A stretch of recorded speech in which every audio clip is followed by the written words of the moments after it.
아멘. 할렐루야. 평안하셨습니까? 여러분들의 기도 덕분에 모든 일정을 잘 마치고 돌아왔습니다. 광고 드렸듯이 저는 한국에 가서 1925년도 4월 달에 교회를 세운 100년 된 교회에 가서 1일 집회를 무사히 잘 마쳤습니다. 100년 된 교회 이렇게 딱 쓰니까 우리 교회도 굉장히 오래됐는데 제가 그 교회 가서 저희 교회는 47년 됐습니다. 그러니까 한참 어리구만. 그런 표정을 좀 지으신 것 같아요. 그 유서 깊은 그 교회에 가서 그래도 하나님께서 그 교회를 100년 동안, 한 세기 동안 함께 하셨다는 그 사실 자체만으로도 굉장히 큰 은혜를 받았습니다. 그래서 그 말씀을 전하는 내내 이렇게 인도하시는 하나님의 그 역사 속에 우리 교회도 앞으로 100년을 향해서 힘차게 달려나가야겠구나라는 그런 마음을 또 다지고 그러고 왔습니다. 그리고 그 다음 주일날에는요, 저희 본가 근처에 있는 한 20여 년 정도밖에 안 됐는데 굉장히 큰 부흥을 한 교회를 제가 참석해서 예배를 드렸습니다. 그 예배 전부터 준비하는 것부터 시작해서 찬양, 기도, 또 말씀, 하여튼 예배 끝까지 정말 물 흐르듯이 아주 예배가 굉장히 은혜스럽게 진행되는 것을 또 경험하면서 정말 그 예배 가운데서도 제가 정말 큰 은혜를 받았어요. 오늘 읽은 이 본문 말씀이 지난주에 제가 거기 교회 와서 들은 말씀의 그 본문입니다. 전혀 다른 내용이지만 그 말씀을 받으면서 하나님께서 저에게 주신 그 메시지가 있어서 그 메시지를 여러분들과 함께 나누어야겠다라고 해서 말씀을 준비했습니다. 제가 2주 동안 다른 교회에 서로 다른 역사와 또 분위기 속에서 하나님을 예배하는 이 두 교회를 경험하면서 굉장히 많은 그런 생각을 했습니다. 근데 솔직히 말씀드리면은 그곳에 있는 내내 제 마음은 어디 있었을까요? 말씀하셔도 돼요. 우리 교회에 있었습니다. 다른 교회에서 말씀을 전하고 또 예배를 드렸지만 들은 내내 정말 우리 교회 예배가 너무 그립다 이런 생각을 계속했습니다. 진심입니다. 여러분 믿어 주십시오. 우리 함께 만들어낸 예배 자리 하나님이 기뻐 받으시고 또 영광 받으실 줄 믿습니다. 오늘 이 시간 함께 드린 예배 가운데 하나님의 크신 은혜와 평강이 여러분들 심령에 가득 넘치기를 주님의 이름으로 다시 한번 축원합니다. 제가 그 두 번째 간 교회 예배 때 정말 성도님들도 은혜를 굉장히 많이 받으셨어요. 그리고 이제 축도가 끝나고 이제 나갈 때 정말 큰 교회거든요. 이제 나가면서 성도님들 얼굴을 제가 한 분씩 한 분씩 이렇게 쳐다보게 됐어요. 그런데 그렇게 은혜를 받고 또 정말 밝은 표정으로 또 마음의 기쁨과 감사함과 또한 회복도 있었겠죠. 그런 모습으로 이제 다들 교회 밖을 나가는데 그 뒷모습을 계속 보고자니 그런 기쁨과 감사와 또한 회복 그 이면에는 이제 또 한 주간 살아가야 될 삶의 그런 무거운 짐들 또 여전히 계속해서 씨름해야 되는 그런 문제들을 안고 지금 교회 문 밖을 나가고 있구나라는 그런 생각이 들게 됐습니다. 마치 밝은 햇살 아래서도 드려지는 그 그림자처럼 우리의 모든 삶의 순간에는 기쁨 또 평안함 또 삶의 여러 가지 소중한 부분들이 분명히 있지만 그 이면에는 여전히 감당하기 힘든 그런 어려운 시간들 여전히 싸워야 되는 그런 문제들을 우리가 함께 짊어지고 갑니다. 어쩌면 이 자리에 계신 모든 분들은 지금 이 시간에도 겉으로는 평온해 보일지 모르지만 말 못할 그런 탄식을 품고 계실지 모르겠습니다. 바로 이러한 그런 탄식의 소리, 오늘 본문 말씀의 이스라엘 백성들의 절규가 출애굽기 2장을 통해서 우리에게 전해지고 있습니다. 430년이라는 정말로 긴 그런 애굽의 종살이를 하던 이스라엘 백성들의 이야기입니다. 오늘 이 출애굽기 2장을 우리가 함께 살펴보시면서요, 이 고통의 시대 속에서도 하나님의 섭리와 또한 구속의 손길은 결코 멈추지 않고 있다는 이 사실을 우리가 다시 한번 마음에 새기기를 원합니다.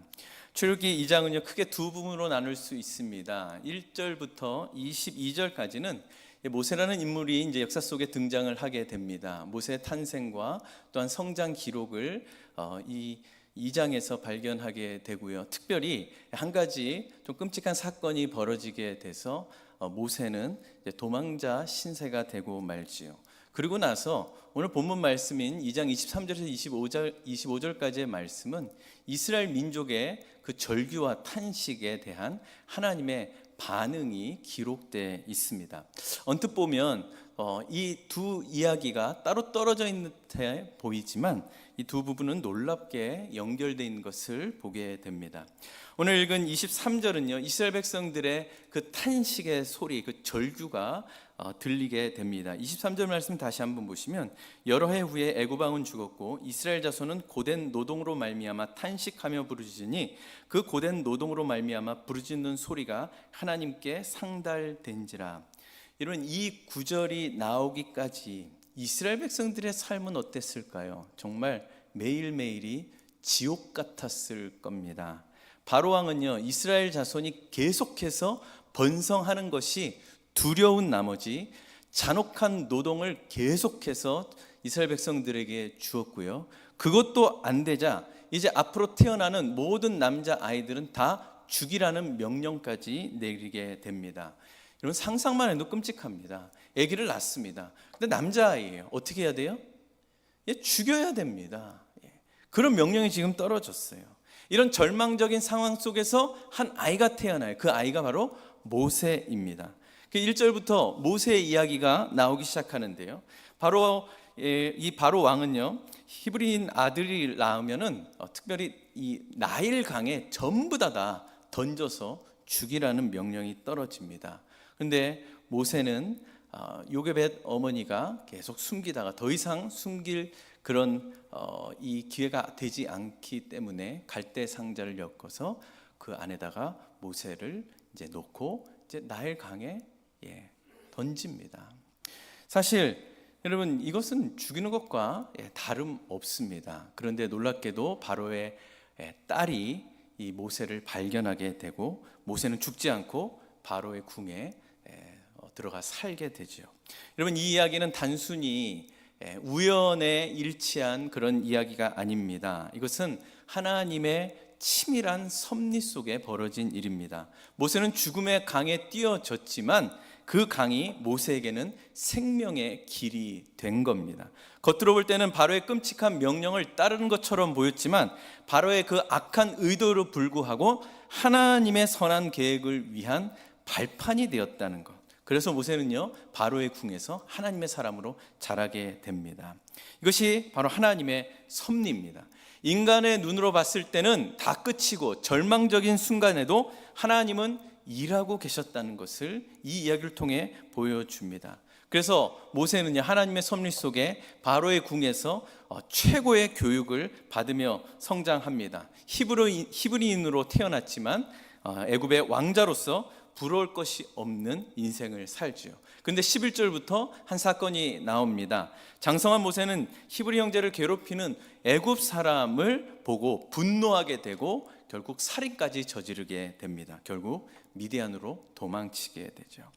이 장면은요 인간적인 관점에서 볼 때 정말 잘 나가던 한 사람이 실수로 인하여서 인생이 완전히 나락으로 떨어진 그 명백한 실패의 인생의 모습을 보여줍니다. 살인자가 되었고요. 이제 잡히면 죽는 그런 상황이죠. 그래서 결국에는 집으로 돌아갈 수 없어 도망자 신세가 되어버리고 맙니다. 근데 여러분들 아시다시피 이것도 하나님의 섭리입니다. 모세는 40년 동안 광야에서 아무것도 아닌 인생으로 양을 치면서 하나님의 사람으로 다듬어지는 준비를 하게 됩니다. 물론 모세는 이 시간이 그런 시간인지 전혀 알지 못했겠죠. 이렇게 이스라엘의 고통을 대변하려고 했던 모세마저 미디안 광야에서 아무것도 아닌 존재가 되어버려 좌절하는 그 모습은 당시 이스라엘 백성들의 깊은 절망감을 함축적으로 표현하는 것 같습니다. 더 이상 인간적인 어떠한 희망이 보이지 않는 것이죠. 노예고 앞이 보이지 않습니다. 이런 극한 상황에서 이스라엘 백성들이 탄식하고 절규합니다. 바로가 죽었다고 오늘 본문은 말합니다. 그러나 바로가 죽어도 그 아들이 왕이 돼서 계속해서 이스라엘을 억압하지요. 여러분 생각해 보십시오. 그들이 누구에게 호소할 수 있겠습니까? 누구에게도 호소할 수 없는 그러한 현실 속에 마침내 이스라엘 백성들은 하나님을 향해 소리를 쳤다고 오늘 본문은 기록합니다. 이건 단순히 아이고 힘들어라, 아이고 허리야, 아이고 어깨야, 이러한 단순한 어떤 어려움이 아닙니다. 지옥 같은 나날 속에서 더 이상 여기서 벗어날 수 없어서 정말로 마지막 남은 숨을 내쉬며 살려달라고 외치는 절규가 지금 23절에 지금 나타나는 겁니다. 근데 이들의 탄식 소리가 어디에 상달되었다고 나오죠? 하나님께 상달되었다. 여러분 우리가 하나님 앞에 이렇게 기도할 때 어떨 때는 내 기도를 하나님이 듣고 계신가? 듣고 계시지 않는가? 의심이 들 때가 있습니다. 오랜 시간 기도했는데 여러분 응답이 없고 상황은 더 어려워질 때 우리의 마음속에는 의심이 듭니다. 그런데 오늘 본문은 여러분 우리의 의심을 완전히 사라지게 만들어요. 무엇이에요? 하나님은 우리의 기도를 들으신다는 겁니다. 24절 말씀을 보시면 하나님이 그들의 고통 소리를 들으시고 하나님이 아브라함과 이삭과 야곱에게 세운 그의 언약을 기억하사. 우리는 여기서 너무나 중요한 두 가지를 발견합니다. 하나님의 행동을 발견해요. 첫째는 하나님이 이스라엘 백성들의 고통 소리를 들으셨다는 겁니다. 하나님이 들으셨다는 말은요, 이들의 아픔과 고통, 그것에 깊이 공감하시면서 그들을 위해 이제 무언가 하시기로 작정하셨다는 뜻이 고통을 들으셨다는 뜻입니다. 마치 어린 자녀가 아파서 막 웁니다. 그러면은 우리 어떻게 부모가 반응하죠? 뭐 때 되면 그만 울겠지. 뭐 그런가요? 아니죠. 당장 달려가서 왜 아픈지, 무슨 일이 벌어졌는지 그 문제 해결을 위해서 부모의 모든 마음은, 모든 신경은 거기에 촉각을 세웁니다. 이런 부모의 마음 이상이죠. 하나님이 그들의 고통에 공감하시면서 그 탄식 소리를 들으셨다는 것.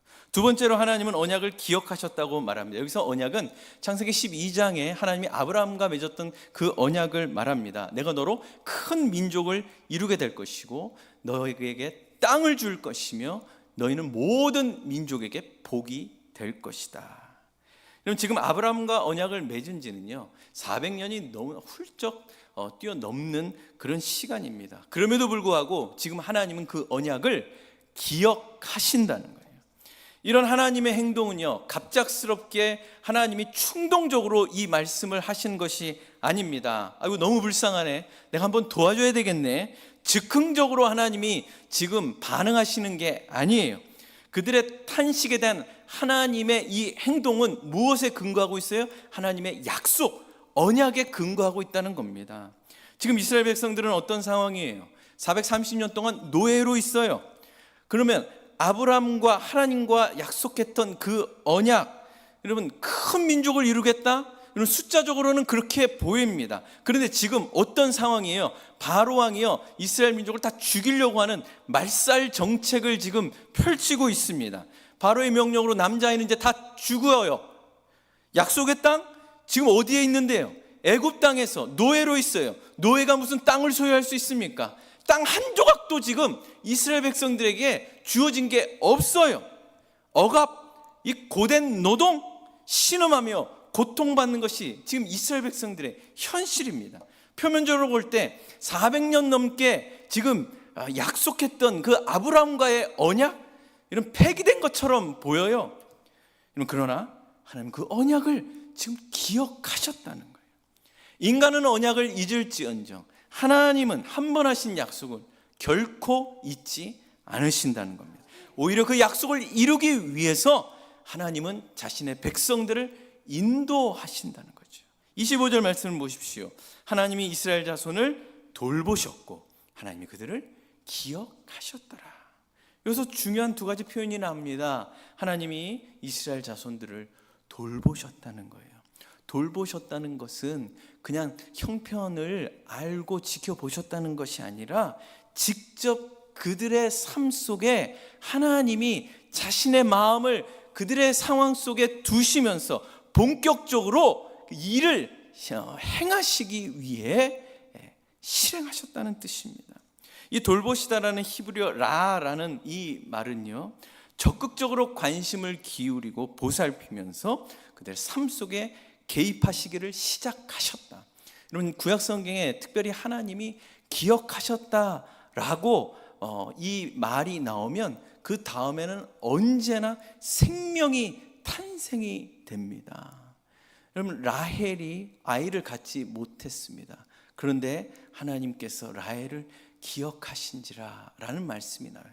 그때 라헬이 임신을 해서 아이를 낳습니다. 한나도 하나님 앞에 아이를 달라고 기도했을 때 하나님이 한나의 기도를 들으시고 기억하셨다라는 말이 나오자 사무엘이 태어나게 됩니다. 마찬가지로 여기서도 하나님이 이스라엘 백성들을 기억하셨다고 말씀하신 것은 이제 하나님의 생명이 나타나게 된다는 것을 우리에게 알려주는 겁니다. 마치 목자가 잃어버린 양을 찾아 헤매다 발견하여서 따뜻하게 보살피면서 다시 회복시키는 것처럼 하나님은 고통받는 이스라엘 백성들에게 적극적으로 마음을 쓰시고 행동하기 시작하신다는 것. 여기서 우리가 무엇을 할 수 있나요? 하나님은 우리에게 무관심하신 분이 아닙니다. 하나님은 멀리 계신 분이 아니시라는 거예요. 우리의 고통에 등을 돌리시는 분이 아니십니다. 우리를 적극적으로 돌보시는 살아계신 하나님이십니다. 둘째로 하나님은 그들을, 이스라엘 백성들을 잊지 않고 기억하셨다고 말씀합니다. 여기서 25절에 기억하셨다는 것은 24절에 언약을 기억하셨다는 말씀과 연결해서 우리가 생각해야 됩니다. 하나님은 이스라엘 백성들에게 약속을 주셨고요, 그들의 삶 속에 그 약속이 이루어지기 위해서 하나님은 일하셨고 이제 그들의 삶 속에 적극적으로 개입하셔서 그 약속을 이루어 가신다는 의미입니다. 그들의 아픔을 함께 느끼시면서 그들이 노예로서 당했던 그 억울함, 그 슬픔, 그 아픔, 그 눈물 함께 흘리시면서 그들의 신음소리 하나하나, 그들의 억울함 하나하나 하나님이 외면하지 않으시고 다 기억하시면서 그 약속을 이루어 가신다는 것. 우리가 살면서 너무나 힘들 때 누가 내 마음을 알아주나 탄식할 때 있지 않습니까? 그때 주님이 곁에 서서 나는 너를 잊지 않고 기억하고 있다. 너의 아픔, 너의 모든 것을 내가 알고 있다. 난 너와 끝까지 함께 할 것이다. 이것이 바로 하나님이 이스라엘을 기억하셨다는 뜻입니다. 여러분, 우리가 지금까지 살펴본 이스라엘 백성들의 이 탄식 속에서, 그리고 하나님에 대한 이 반응 속에서 우리는 정말 놀라운 진리를 발견하게 됩니다.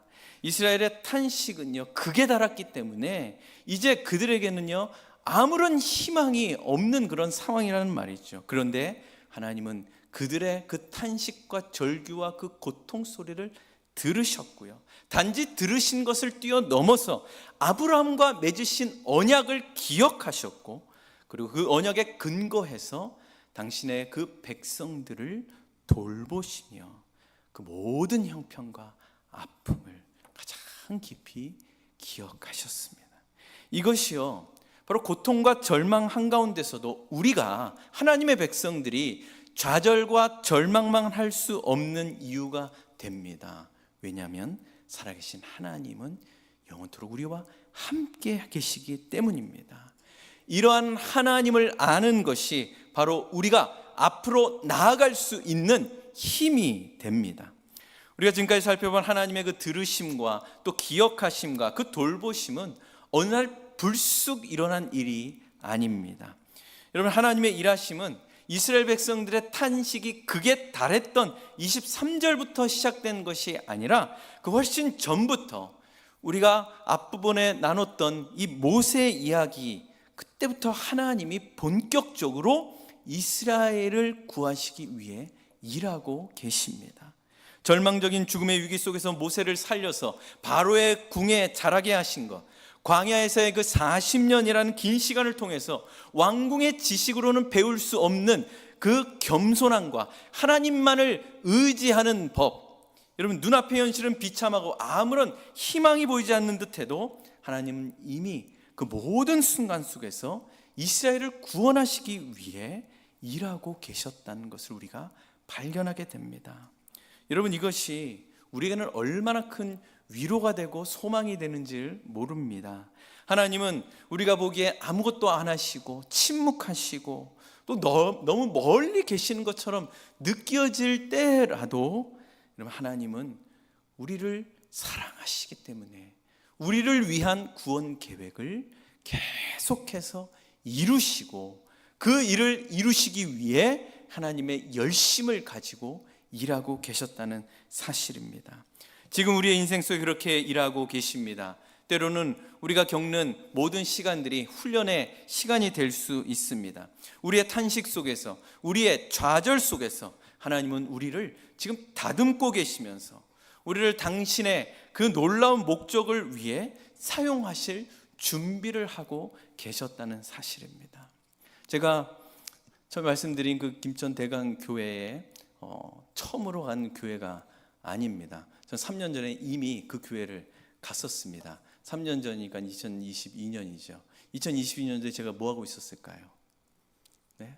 2022년에는 모세가 광야에서 40년을 보내는 것 같은 그런 시간을 보냈습니다. 네, 백수였습니다. 네. 한국에 방문을 했을 때 그 교회 목사님이 저를 불러주셔서 수요 저녁 예배 때 말씀을 전해라 라고 부탁을 하셔서 제가 그 교회 가서 말씀을 전했습니다. 그때는 아무도, 버지니아에서 살고 있었지만 아무도 저를 불러주지도 않았을 때입니다. 아무도 저를 찾지도 않았을 때입니다. 담임 준비를 하고 있었는데요, 무엇을 어떻게 해야 될지도 모르겠고, 뭘 준비를 잘한다고 뭐 저를 이렇게 데려갈 교회가 이렇게 막 선뜻 나서지도 않는 그런 때였습니다. 근데 그때 제가 설교를 하고 나서 하나님께서 저에게 마음에 확신을 주셨지요. 내 인생 내가 계획해서 되는 것이 아니라 하나님 준비하신 대로 하나님 이끌어 가실 것이다. 그런 확신을 저에게 주셔서 그때 너는 좀만 기다리면 버지니아 장로교회 갈 것이다, 뭐 이렇게 주셨으면 제가 더 좋았을 텐데 그런 건 하나도 없었고 그냥 하나님이 함께 하실 것이다. 제가 3년 뒤에 버지니아 장로교회 담임 목사로서 그 교회 가서 말씀을 전할 줄은 상상도 못했지요. 그래서 제가 다시 3년 뒤에 가서 말씀을 전하게 됐을 때 정말 감개무량한 것이 어떤 것인지 제가 새삼 느끼게 됐습니다. 아무것도 보이지 않는 그때였지만 하나님 주신 사명을 감당하면서 하루하루 하나님 주신 그런 분복대로 열심히 준비했는데 그 과정이 지금 우리 교회에서 아름답게 사역할 수 있는 그런 발판이 되었다고 저는 믿습니다.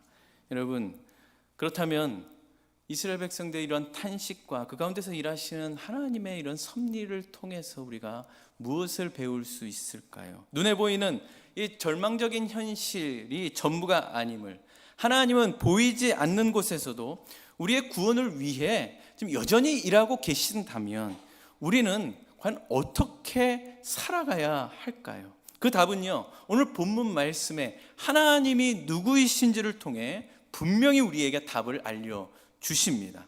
우리는 탄식 속에서도 하나님이 어떤 분이신지 알기 때문에 우리는 이 고백을 할 수 있습니다. 주님 때문에 담대할 수 있다는 겁니다.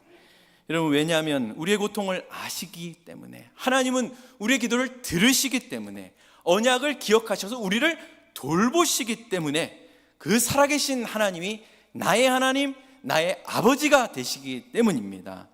여러분, 지금 삶의 무게가 너무 버거워서 기도할 힘조차 없는 분 계십니까? 누가 나를 알까? 누가 내 마음을 헤아려 줄까? 이런 깊은 외로움 속에서 소리 없는 탄식마저도 입 밖에 내밀 수 없는 그러한 상황에 처해 있는 분 계십니까? 여러분, 기억하십시오. 하나님은 여러분들의 그 한숨도 들으십니다. 여러분의 마음의 깊은 곳에서 터져 나오는 그 소리 없는 탄식까지도 주님은 아시고 자상하게 헤아리고 계십니다. 혹시 오랜 시간 기도했지만 아무런 변화가 보이지 않아서 낙심하고 계신 분이 계십니까? 과연 이 문제가 해결될까? 의심과 두려움에 사로잡혀 계신 분 계십니까? 담대하십시오. 하나님은 당신의 구원의 역사를 이루시기 위해서 가장 완벽한 방식으로 준비하고 일하고 계십니다. 여러분, 우리가 낙심하고 절망할 때 바로 이 하나님의 신실하신 언약을 붙들어야 될 줄 믿습니다. 이스라엘의 구원이 아브라함의 언약에 근거했듯이 오늘 우리의 구원과 또한 우리의 삶의 모든 소망은 예수 그리스도를 통해 맺으신 새 언약에 근거합니다. 죄로 죽을 수밖에 없는 우리들을 살리기 위해 하나님은 독생자 예수 그리스도를 이 땅에 보내주셔서 십자가에 못 박게 하시고 그 예수의 피로 말미암아 우리와 새 언약을 세우셨으며 우리에게 영원한 생명과 우리에게 필요한 모든 은혜를 공급해 주셨고 성령 하나님을 우리에게 허락해 주셔서 영원토록 우리와 함께 해 주신다고 약속해 주셨습니다. 우리는 바로 이 거룩하고 영원한 언약 안에 있는 백성인 줄 믿습니다. 이 약속은요, 어떤 상황 속에서도 영원히 변치 않습니다. 진리입니다. 흔들리지 않는 영원한 반석이 됩니다. 그러므로 여러분 기억하십시오. 하나님은 여러분들의 탄식을 들으십니다. 내 말을 아무도 들어주지 않는다 할지라도 하나님은 나의 고통 소리를 무시하지 않으시고 나의 작은 신음 하나하나 다 들으십니다. 그 하나님을 신뢰할 때 여러분은 담대할 수 있습니다. 여러분 기억하십시오. 하나님은 자신의 언약을 기억하십니다. 예수 그리스도 안에서 우리에게 약속하신 이 구원과 은혜, 영원한 생명의 언약을 하나님은 한 번도 잊지 않으십니다. 그래서 우리의 상황이 아무리 절망적이라고 할지라도 하나님의 약속은 변하지 않고 성취될 줄 믿습니다.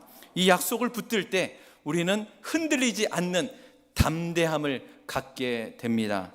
여러분 기억하십시오. 하나님은 여러분들을 돌보십니다. 멀리 계신 분이 아닙니다. 우리의 삶의 가장 깊은 자리까지 찾아오셔서 우리와 함께 하시는 분이십니다. 여러분들 고통 함께 겪으시고 우리에게 가장 좋은 것으로 베풀어 주시고자 이미 성령 하나님을 우리에게 보내주신 줄 믿습니다. 이 하나님을 믿을 때 우리는 담대할 수 있습니다.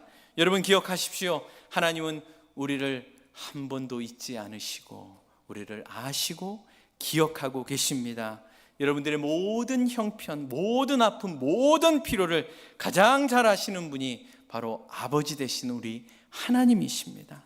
내가 무엇을 말하기 전에도 이미 알고 계시고 가장 좋은 길로 우리를 인도할 것을 우리가 믿고 신뢰할 때 우리는 담대할 수 있습니다. 여러분, 우리가 미처 말하지 못한 그 아픔까지도 아버지 되시는 하나님이 알고 계신다는 이 사실이 우리에게 얼마나 큰 위로와 담대함을 주는지 모릅니다. 예를 들어서 중병에 걸려 절망에 빠진 성도님이 있다고 한번 가정해 보십시오. 인간적으로는 이 병 때문에 내가 죽을 수도 있겠구나 하는 절망적인 상황입니다. 하지만 하나님 앞에 그 탄식하면서 기도합니다. 하나님, 나를 불쌍히 여겨 주십시오. 나의 고통 주님 아시지 않습니까? 하나님께서 함께 하심으로 하나님의 치유의 능력으로 넉넉히 승리할 줄 믿습니다. 여러분, 이 기도를 통해서 그분은 마음의 확신을 갖습니다. 하나님, 내 이 탄식을 들으시고 예수 그리스도 안에서 이미 영원한 생명을 주셨고 나를 끝까지 지키신다. 여러분, 이 믿음이 그에게 담대함을 주는 거 아닙니까? 혹시 병이 낫지 않을지라도 죽음의 공포 앞에 떨지 않고 나는 이제 하나님 앞에 나갈 수 있게 되는구나, 그 하나님의 신실함을 붙들고 인내하며 나갈 수 있는 그 힘이 이 담담에서부터 시작되는 겁니다. 또 다른 예로 아무리 노력해도 풀리지 않는 문제가 뭐죠? 자녀 문제 아닙니까? 우리 자녀들 고민하는 이 부모님이 있다고 한번 생각해 보십시오. 자녀의 모습만 보면 한숨이 나옵니다. 네. 이 자녀, 내가 어떻게 해야 될까? 뭐 때로는 내가 뭘 잘못한 게 아닐까 하는 깊은 탄식과 함께 어떻게 할까, 어떻게 할지 모르는 그 좌절을 경험할 때가 많이 있지 않습니까? 그런데 이 부모님은 자녀를 향한 하나님의 약속을 기억하고 붙듭니다. 잠언 22장 6절 말씀입니다. 마땅히 행할 길을 아이에게 가르치라. 그리하면 늙어도 그것을 떠나지 아니하리라. 자녀를 향한 책임과 함께 소망을 나에게 주시는구나. 이사야 49장 15절 16절 말씀입니다. 여인이 어찌 그 젖먹는 자식을 잊겠으며 자기 태에서 난 아들을 긍휼히 여기지 않겠느냐. 그들은 혹시 잊을지라도 나는 너를 잊지 아니할 것이라. 내가 너를 내 손바닥에 새겼고. 자녀에 대한 이 부모의 사랑보다 훨씬 더 큰 하나님의 사랑이 우리 자녀에게 있구나, 이걸 기억하면서 이 말씀을 붙드는 거죠. 그 교회 가니까요, 제가 간 날 이제 어떤 젊은 부부가 아이를 낳고 이제 그 아이를 들고 첫 예배를 이제 드리게 돼서 이제 그 아이를 앞에 이제 데리고 이제 축복하는 시간을 가졌어요. 그래서 이제 축복 노래 부르고, 그리고 이제 기도, 축복 기도 해주고, 그리고 거기서 끝나는 것이 아니라 금일봉을 주더라고요. 진짜로요? 예, 금일봉. 금일봉은 얼마죠? 네? 모릅니까? 100만 원, 100만 원을 주는 거예요. 그래서 저는 그걸 보고 이렇게 요새 우리나라 출산율이 굉장히 이제 낮다 그러니까 뭐 그런 장려 차원에서 그 뭐 시에서 그렇게 주는구나 그렇게 생각했는데, 나중에 끝나고 물어보니까 교회에서 주는 거더라고요. 네. 그래가지고 아이고 우리 교회도 어떻게 예, 어릴 적부터 이렇게 하나님의 은혜 또 축복을 받고 자란 아이, 돈까지 받고, 근데 아이들이 그런 은혜를 받고 기도를 받고 자라는데 자기 마음대로 하고 부모와 이렇게 갈등이 심하고, 그런데 하나님 주시는 자녀들을 향한 그 약속의 말씀을 붙들고 기도하는 거죠. 부모의 사랑이 얼마나 큽니까? 그러나 그 사랑보다 하나님의 사랑이 더 크구나. 그 자녀는 내가 낳았지만 하나님이 주셨고 우리는 청지기로서 하나님의 기업을 그 맡을 뿐이구나. 하나님께 온전히 더 맡겨야 되겠구나. 이 기도를 통해 우리는 이 자녀의 문제에 대한 하나님의 그 간섭해 주실 것을 더욱더 사모하면서 하나님의 인도해 주실 것을 더 기도하지 않겠습니까? 그러면 조급함과 두려움 대신에 신실한 하나님의 언약 안에 있는 이 자녀구나, 그 자녀를 위해 더 인내할 수 있고 사랑할 수 있는 그런 마음이 우리에게 주어진다는 겁니다. 사랑하는 성도 여러분, 이스라엘 백성들은 그 자신들의 탄식이 결국 하나님의 강력한 구원의 사역의 시작이 될 줄은 아마 상상하지 못했을 겁니다. 그들은 단지 고통 속에서 이 지옥 같은 생활, 하나님 죽겠습니다, 그냥 부르짖었을 뿐이에요. 그러나 하나님은 그 부르짖음을 들으시고 언약을 기억하시고 그 언약에 근거하여서 모세를 세우시고 그 애굽의 노예에서 해방시켜 주셨습니다. 마찬가지로 우리의 그 탄식조차도 하나님의 놀라운 계획 속에서 사용될 수 있다는 사실입니다. 여러분, 그러므로 여러분 담대하시기 바랍니다. 하나님은 기억하고 계십니다. 우리의 탄식과 절망을 넘어서서 언약을 기억하시고 돌보시는 하나님은 이미 여러분들을 위하여 일하고 계십니다. 주님이 우리를 기억하시고 우리에게 약속하신 것을 반드시 이루실 줄 믿습니다. 여러분 따라하십시오. 하나님이 기억하시니 담대하겠습니다. 하나님이 기억하시니 담대하겠습니다.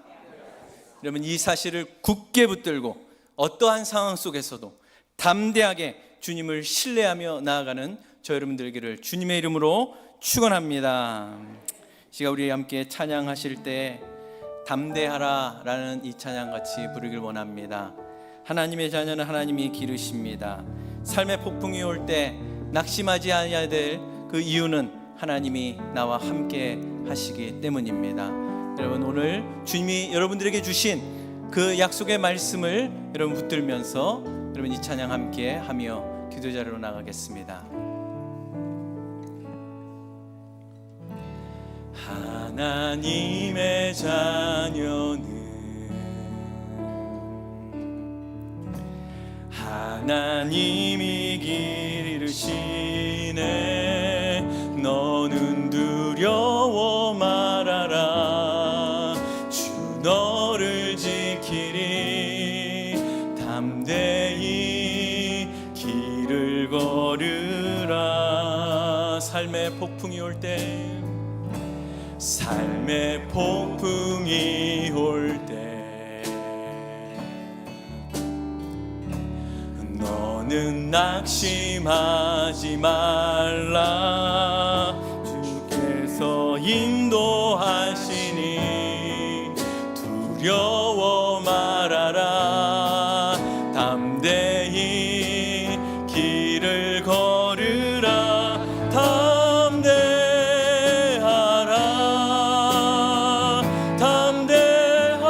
담대하라.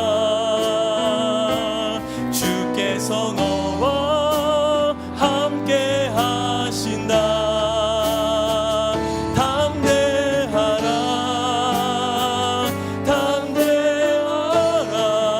담대하라. 주께서 너와 동행하신다. 여러분, 예수님 말씀하셨습니다. 세상에서는 너희가 환난을 당하나 담대하라. 내가 세상을 이기었노라. 예수의 승리를 가지고 담대하십시오. 세상 친구 떠날 때, 세상 친구 떠날 때 너는 두려워 말아라. 주께서 내 편 되셔서 늘 동행하시리. 담대히 길을 걸으라. 담대하라. 담대하라.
것을 나는 확실히 하네.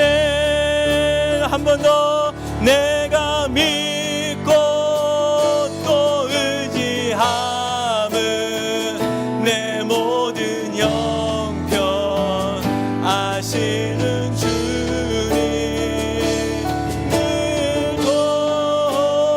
더해 주실 것을 나는 확실히 하네. 아멘. 이런 시간 함께 기도하실 때 오늘 우리에게 주님 말씀하셨습니다. 나는 너의 탄식을 듣고 있다. 나는 너와 함께 한 그 언약을 기억하고 있다. 나는 너를 돌보고 있다. 너의 아픔을 다 기억하고 있다. 우리에게 담대함을 주시는 주님을 의지하면서 이 시간 기도하실 때 하나님 우리의 삶에 찾아오는 모든 고통과 어려움, 말 못할 그 깊은 탄식 하나님 주님께 올려드립니다. 이스라엘 백성의 부르심을 들으셨던 것처럼 내 신음소리 하나까지 다 들으실 줄 믿습니다. 내 눈물을 하실 줄 믿습니다.